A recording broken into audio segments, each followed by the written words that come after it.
JJP की ओर से कार्यक्रम का आयोजन किया गया है। ताऊ देवीलाल की जयंती के मौके पर कार्यक्रम का आयोजन किया गया। डिप्टी सीएम दुष्यंत चौटाला कार्यक्रम में पहुंचे। जेजेपी के राष्ट्रीय अध्यक्ष डॉक्टर अजय चौटाला ने ताऊ देवीलाल की प्रतिमा का अनावरण किया है। सबसे बड़ी प्रतिमा का अनावरण किया गया है। तो बड़ी खबर आपको बता रही है, चौधरी देवीलाल की 108वीं जयंती के मौके पर नूह में कार्यक्रम का आयोजन किया गया। कार्यक्रम में डिप्टी सीएम पहुंच चुके हैं और जो तमाम बड़े दिग्गज हैं पार्टी के वो भी मौजूद हैं। तस्वीरें आप देख रहे हैं नूह से। ताऊ देवीलाल की जयंती के मौके पर कार्यक्रम का आयोजन किया गया, प्रतिमा अनावरण किया गया है। पार्टी अध्यक्ष मौजूद हैं, डिप्टी सीएम मंच पर मौजूद हैं, आप देख रहे हैं। दिग्विजय चौटाला भी इस कार्यक्रम में, इस रैली में मौजूद हैं।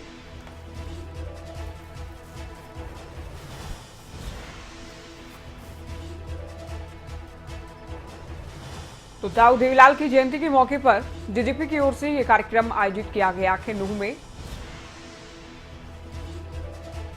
हरियाणा के डिप्टी सीएम दुष्यंत चौटाला कार्यक्रम में पहुंचे हैं और पार्टी के तमाम नेता इस कार्यक्रम में शामिल और बड़ी संख्या में जेजेपी कार्यकर्ता और बाकी लोग भी पहुंचे हैं।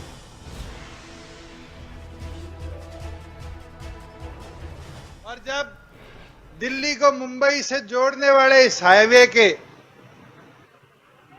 साथ में इस हाईवे को देखते हुए स्वर्गीय चौधरी देवीलाल जी का ये स्टैच्यू दिखा तो एक चीज जरूर मन में आई कि चौधरी देवीलाल जी ने जो सपने छोड़े थे, गरीब को अमीर से जोड़ने के, उत्तर को दक्षिण से जोड़ने के, समाज को बराबरी पर लाने के, उस प्रगति का प्रतीक ये आज हमारे बीच में चौधरी देवीलाल जी का महान स्वरूप है। मैं तो इतना याद कर सकता हूं कि आज से लगभग 3-3.5 दशक पहले और उससे 10 साल पहले 77 में और 83 में जब चौधरी देवीलाल जी को इस प्रदेश का नेतृत्व करने का मौका मिला तो ऐसे ऐसे कदम उठाए गए, कदमों ने इस प्रदेश को नहीं, देश और दुनिया के अलग अलग देशों में उन कदमों को अपनाने का काम किया।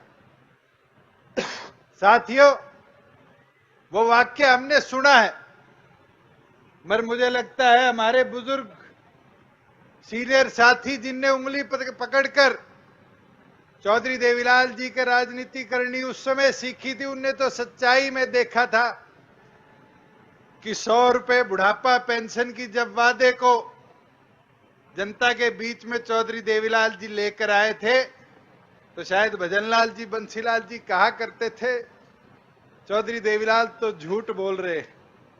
अगर 100 रुपए पेंशन दी जाती तो हम दे देते, हम तो पढ़े लिखे हैं।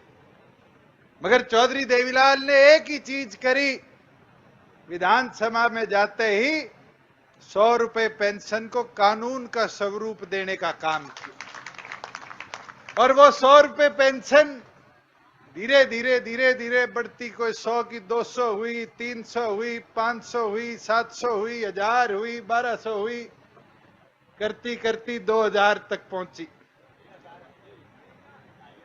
अरे डट जा, 2.5 तो मने भी बेरा है।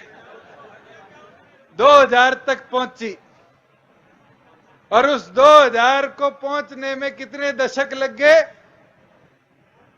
साथियों, ये वादा आपकी पार्टी ने आज से 2 साल पहले किया था, जब हमने स्वर्गीय चौधरी देवीलाल जी को अपने संगठन के 1 साल भी निर्माण के पूरे नहीं हुए थे, विधानसभा के चुनाव आज के दिनों में अक्टूबर में चल रहे थे, जब ये वादा किया था कि राज बनेगा तो 5100 बूढ़े बुढ़िया की पेंशन करेंगे। और साथियों, राज बना, बहुत से लोग मेरे पीछे पड़ गए, 5100 कड़ा गया, 5100 कड़ा गया। भाई 10 विधायक हम जीतकर विधानसभा में गए। आज तो 2 साल भी सरकार के पूरे नहीं हुए। आज सुबह पत्रकार साथी पूछ रहे थे, मैंने बताया कि अभी तो 22 महीने और 25-26 दिन हुए हैं इस सरकार के। घोषणा पत्र की बात कांग्रेस करती है, घोषणा पत्र की बात और पार्टियां करती है, राजनीतिक लोग करते हैं। आज हमारी गठबंधन की सरकार ने 500 दिन जिस दिन कंप्लीट हुए, उस दिन 500 रुपए पूरे बढ़ाकर बूढ़े बुढ़िया का मान सम्मान 2500 करने का काम किया। और ये कोई रुका नहीं है। अभी निशांत सिंह जी कह रहे थे 3 साल बचे हैं। एक चीज जरूर याद करूंगा, 27 अक्टूबर की शपथ थी, तारा राज में हिस्सेदारी हुई, राज बना।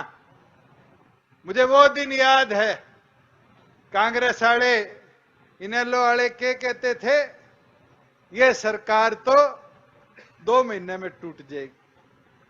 2 महीने पूरे हो गए, कहने लगे ये सरकार तो 6 महीने में टूट जाएगी। 6 महीने पूरे हो गए, ये सरकार तो साल से पहले गिर लेगी।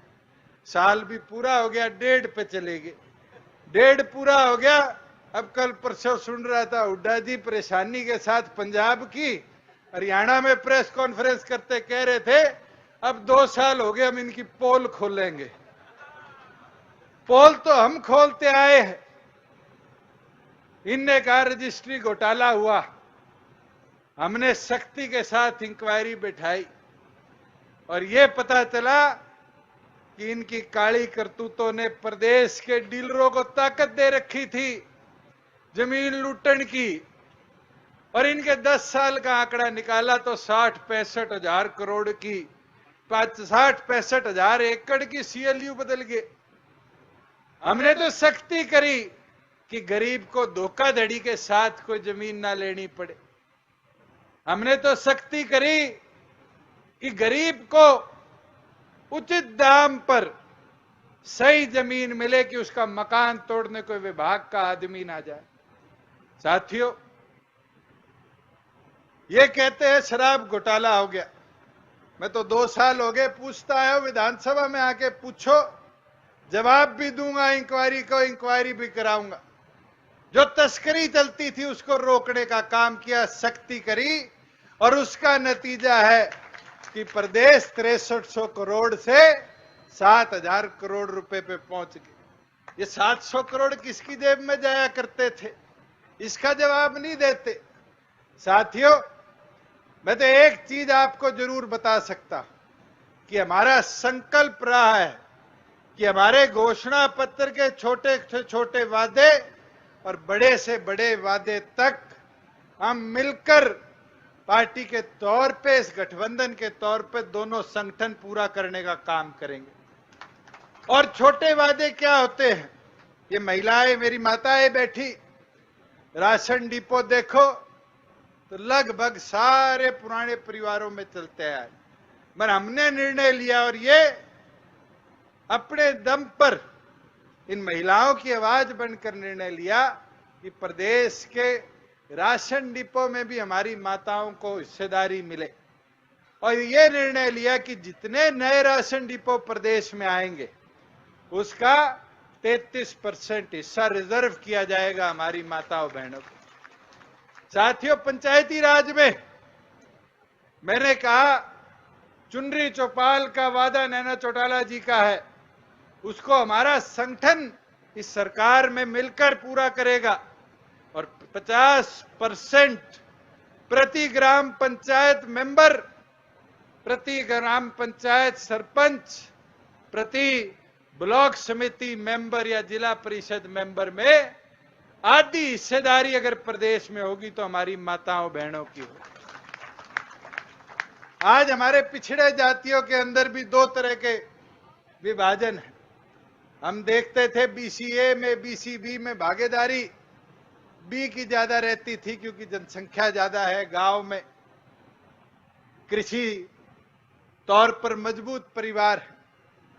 हमने ये निर्णय लिया दोनों संगठनों ने मिलकर कि पिछड़े को भी हिस्सेदारी दी जाएगी, तो पिछड़े की हिस्सेदारी में 8% टोटल में 100% में से अगर रिजर्व किया जाएगा तो पिछड़ों के अंदर जो अति पिछड़े हैं उनके लिए किया जाएगा। साथियों, मैं एक चीज जरूर बताना चाहूंगा। आज से लगभग 10 महीने पहले किसानों को भ्रमित कर कर किसान आंदोलन शुरू किया और 3 चीजें कही गई। चौथी चीज, 5वीं चीज पे मैं चर्चा नहीं करूंगा। 3 मुख्य चीज करी गई। पहली, एमएसपी खत्म हो जाएगी। दूसरी, मंडी बंद हो जाएगी। और तीसरी, किसान की जमीन पर कब्जे हो जाएंगे। और उस दिन भी एक चीज मैंने कही थी और आज भी कहता हूं कि अगर इन तीनों पर कभी कोई आंच आएगी तो फिर डॉक्टर साहब जैसे कहते हम 10 के 10 को कोई लालच नहीं, एक दिन में त्याग कर इसका विरोध भी करेंगे। मगर साथियों, एक चीज साझी भी करना चाहूंगा। पिछले 2 सालों से प्रोक्योरमेंट देख रहा हूं। जब सरकार बनी थी, जीरी की प्रोक्योरमेंट हो रही थी, बाजरे की प्रोक्योरमेंट होती थी। पैसा कहां जाता था? पैसा आड़ती के पास जाता था और फिर किसान अपने पैसे को लेने के लिए हिसाब करता हुआ महीनों महीनों उसके चक्कर काटता था।